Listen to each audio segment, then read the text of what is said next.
ஆதி next week new promo. வெண்ணிலாவை பயங்கரமா திட்டிட்டு அப்புறம் வெண்ணிலா மேல போலீஸ் கம்ப்ளைண்ட்மே கொடுக்குறாங்க. சரி இவங்க எல்லாருமே ஜெயில தூக்கி போடுங்க சார், ஏன்னா இந்த மாதிரி வேலை செய்யற இவங்களை விட்டு வச்சா கொஞ்சம் கூட அது சரிப்பட்டு வராது, உங்களுக்கு ஒரு சரியான தண்டனை கொடுங்கன்றாங்க. ஏமா ஒருத்தருக்கு பிடிக்கலைன்னா அதை விட்டுணும், ஆனா கட்டாயப்படுத்தி அவங்கள நம்ம கூட இருக்க வைக்கணும்னு நினைக்கிறீங்க பாருங்கம்மா, இதை விட மோசம் வேற எதுவுமே இல்லைன்றாங்க. சார் நாங்க சொல்றது உங்களுக்கு புரியாதுன்றாங்க. ஸ்டேஷனுக்கு நடுங்கம்மா அப்படின்னு வெண்ணிலா அரெஸ்ட் பண்றாங்க.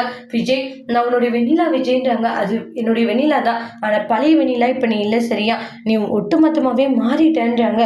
பழைய வெண்ணிலாவா இருந்திருந்தா ஆசைப்பட்ட விஜய் இன்னொருத்தைய கல்யாணம் பண்ணிட்டு இருக்கான், சரி சந்தோஷமா இருக்கணும்ட்டு விட்டுட்டு போயிருப்பா.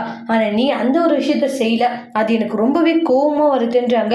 உன்னால மட்டும் எப்படி இப்படியெல்லாம் இருக்க முடியுது, இந்த அளவுக்கு கேவலமா யோசிக்கிற, இவங்க கூட சேர்ந்து நீயுமே ரொம்ப ரொம்ப கெட்டு போயிட்டேன்றாங்க. தயவு செஞ்சு இனி எனக்கு நீ தேவையே இல்லை அப்படின்றாங்க. ப்ளீஸ் விஜய் அப்படி சொல்லாதேன்றாங்க. என்னால் அதை தாங்கிக்க முடியலையா, அப்படியா அப்ப என்னாலும் தான் நீ பண்ண விஷயத்த தாங்கிக்க முடியலன்றாங்க. உன்னை பார்த்தாலே எனக்கு கோபமா வருது அப்படின்றாங்க. சார் ஃபர்ஸ்ட் இவங்க அரெஸ்ட் பண்ணிடுங்கன்னு சொல்லிட்டு அவங்க எல்லாருமே அரெஸ்ட் பண்ணி கூட்டிட்டு போயிடுறாங்க. உன்னை கண்டிப்பா சும்மா விட மாட்டேன் விஜய் அப்படின்ட்டு வெண்ணிலா ரொம்பவே வில்லத்தனமா சொல்லிட்டு போறாங்க.